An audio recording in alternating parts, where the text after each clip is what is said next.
みんな、この本を読むだけであなたの伝え方が劇的に変わります。今日ご紹介するのは柿内貴文さんの書かれたバナナの魅力を100文字で伝えてください。誰でも身につく36の伝わる法則です。この本はどうすれば相手に自分の思いをきちんと伝えられるかというみんなが一度は悩んだことがある、そんな問題を解決してくれる魔法のような一冊なんです。今日の動画ではこの本の特に大切なところをぎゅっとまとめてお伝えします。この動画を見ればみんなが伝え上手になれるとっておきのヒントが見つかるはず。私の感想もたっぷりお話しするのでぜひ最後まで見てくださいね。本の重要な3つのポイント紹介。ポイント1、短くても伝わる魔法の言葉。この本の最初のポイントは短くても相手にしっかり伝わる言葉をどうやって作るかということです。例えばバナナの魅力を100文字で伝えてくださいというこの本のタイトルにもなっている言葉、バナナって美味しいよねだけだと全然伝わらないけれど、バナナは美味しくて栄養満点、手軽にエネルギーチャージできてビタミンやミネラルもたっぷり、おやつにも食事にもぴったりなみんなの人気者だよというように具体的な言葉で説明するとバナナの魅力がちゃんと相手に伝わりますよね。著者は余計な言葉をそぎ落として本当に伝えたいことだけをぎゅっと凝縮する大切さを教えてくれます。まるでピカピカの宝石を磨くように言葉を磨いていくイメージです。そうすることで相手の心にストレートに届く力強いメッセージになるんです。私がこの部分を読んで、プレゼン資料ももっと短く分かりやすくすれば相手に伝わるのにと新たな気づきを得ました。ついいろいろな情報を詰め込みたくなってしまうけれど、本当に大事なのは相手がなるほどとパッと理解できる言葉なんだなと深く納得しました。短い言葉の中にどれだけ多くの情報を含ませられるかという言葉の奥深さを感じました。ポイント2、相手の知りたいに応える伝え方。2つ目のポイントは相手が何を知りたいのかを常に考えることです。例えばあなたが友達にこの新しいゲームすごく面白いよと伝えたとします。でも友達がゲームに興味がない場合、その言葉は友達には響きませんよね。この本では相手がなぜこれを知りたいんだろう、これを知ってどうなるんだろうという疑問に先に答えることの大切さを教えてくれます。つまり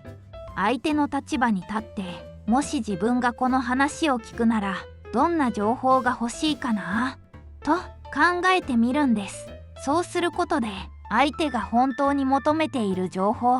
ピンポイントで伝えることができます。実際にこの方法を試してみたところ、会議での発表が以前よりも格段にスムーズになりました。以前は自分が伝えたいことを一方的に話してしまい、参加者から結局何が言いたかったのと聞かれることもあったのですが、この本で学んだ方法でこの発表を聞くことで皆さんが抱えている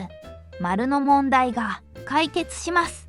と最初に伝えるようにしたところ、参加者の皆さんが真剣に話を聞いてくれるようになり、なるほどという声も聞こえるようになりました。相手の知りたいに寄り添うことが伝わる話し方には本当に大切なんだと実感しました。ポイント3、共感を生み出す体験の伝え方。そして3つ目のポイントは共感を生み出す体験の伝え方です。ただ事実を伝えるだけではなく、まるで相手がその場にいるかのように感情を揺さぶる言葉を選ぶことです。例えば、私は富士山に登りましたと伝えるのと、ご来光を見るために真っ暗な中、ヘッドライトの光を頼りに一歩一歩足を進めました。頂上に着くと空が少しずつ明るくなり、地平線から真っ赤な太陽がゆっくりと顔を出しました。その瞬間、寒さも疲れも吹き飛び、心から感動しました。と伝えるのでは、聞いている人の感じ方が全然違いますよね。著者は具体的な状況や自分の気持ちを言葉にすることで、相手も同じように想像したり感じたりできるということを教えてくれます。つまり、ただの情報ではなく体験を共有するイメージです。そうすることで相手の心に深く響き、もっと知りたいという気持ちを引き出すことができます。このポイントを読んで、自分の話がなぜか相手に伝わらないと感じていた理由がはっきりと分かりました。私はいつも結果や事実ばかりを話してしまっていたからです。でもこの本で学んだように、その時自分がどう感じたか、どんな苦労があったかといった具体的な体験を言葉にすることで、相手も自分と同じように、なるほど、それは大変だったね、わかると共感してくれるようになるんです。相手との心の距離を縮めるために、体験を語ることの大切さを痛感しました。エピソード紹介。印象的なエピソードや引用。この本の中で私が特になるほどと心をつかまれたのは、エレベーターピッチの話です。エレベーターピッチというのは、もしエレベーターにたまたま乗り合わせた社長に自分のアイデアを売り込むとしたら、エレベーターが目的の階に着くまでのごく短い時間でどうやって伝えるかという練習方法のことです。著者は限られた時間で一番大切なことだけを伝える訓練が伝わる話し方の基本になると教えてくれます。私たちは普段時間を気にせずにダラダラと話してしまいがちですが、このエレベーターピッチを意識するだけで、本当に伝えたいことが何なのかを深く考えるようになります。このエピソードは、言葉を短くすることと、相手が知りたいことに答えること、そして共感を生むことというこの本の3つのポイントが全て詰まっている素晴らしい例だと感じました。まるで言葉のパズルを解くように、どうすれば一番効果的にメッセージを届けられるかを考えさせられるんです。限られた時間の中でいかに相手の心をつかむかというコミュニケーションの奥深さを改めて感じさせてくれました。このエピソードを読んだ時、特に言葉を磨く大切さに感動しました。私たちは普段無意識に言葉を使っていますが、この本は一つ一つの言葉にもっと意味を持たせようと教えてくれます。まるでシェフが美味しい料理を作るために一つ一つの食材を選ぶように、言葉も慎重に選ぶべきなんだと気づかされました。私も以前はたくさん話せば伝わるだろうと思っていたのですが、このエレベーターピッチの考え方を知って、話す量よりも話す言葉の質がいかに大切かを痛感しました。短い言葉の中に自分の熱意や思いを込める。そのためには相手のことを深く考え、相手の心に響く言葉を選ぶ必要があります。この本はそんな言葉の選び方や磨き方を教えてくれる、まさに伝え方の教科書だと感じました。このエピソードは、私もこれからもっともっと言葉を磨いていこうという強いモチベーションを与えてくれました。実践的な応用方法。この本で学んだ伝わる法則は、日常のあらゆる場面で活用できます。例えば学校で友達にこの前の宿題の解き方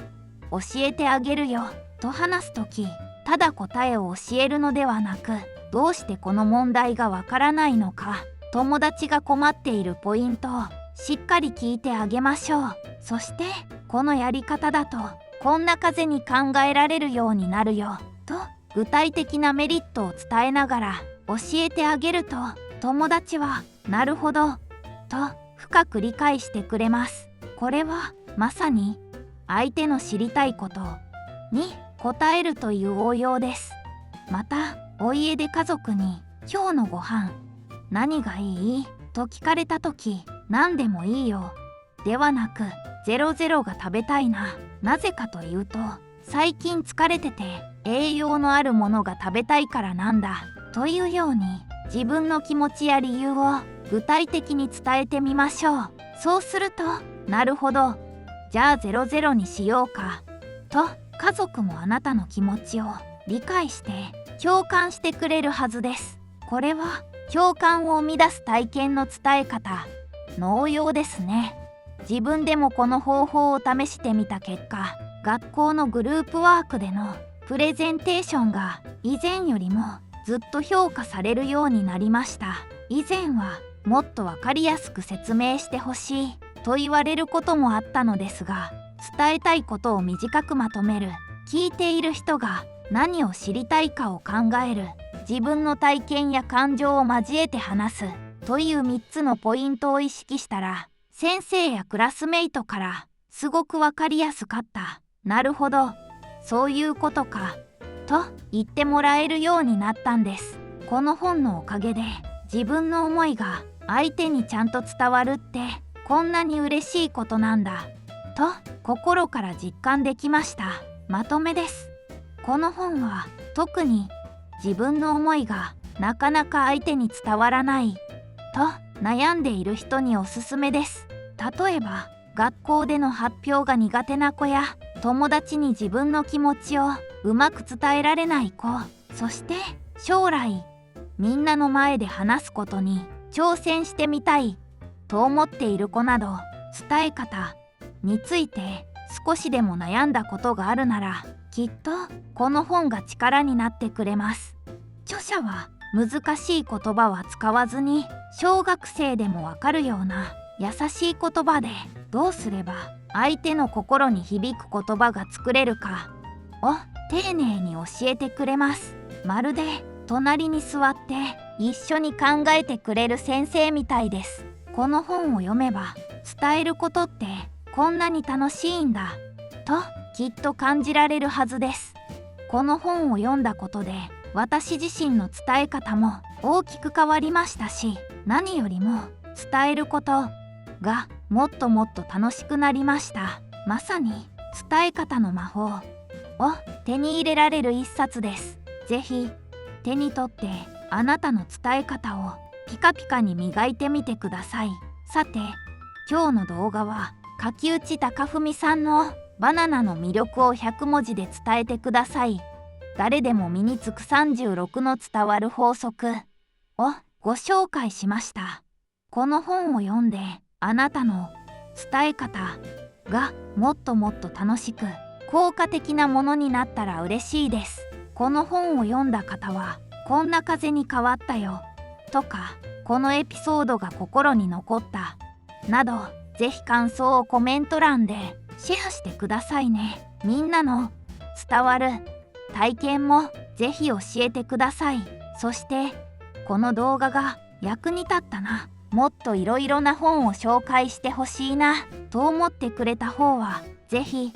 チャンネル登録と高評価ボタンをポチッと押してもらえるととっても嬉しいです。これからもみんなの役に立つ本をたくさん紹介していくので、次回の動画も楽しみにしていてくださいね。最後まで見てくれて本当にありがとうございました。